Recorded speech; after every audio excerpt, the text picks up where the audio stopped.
In the last video, we went ahead and set up a configuration whereby we were able to go from the idle pose into the zombie biting pose, controlling it using the is feeding flag.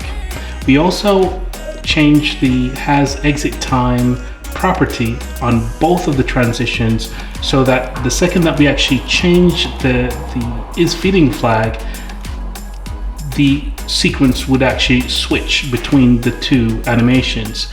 Now, if you notice something, it's almost instantaneous.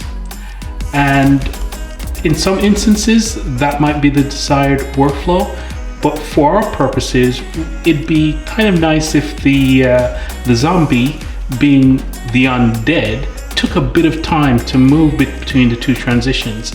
And the way how you control that is by stretching the timer.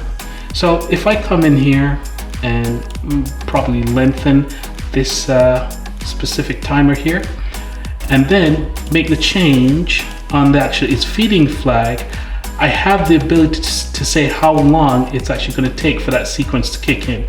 So let's just shorten that just a little bit. Go ahead.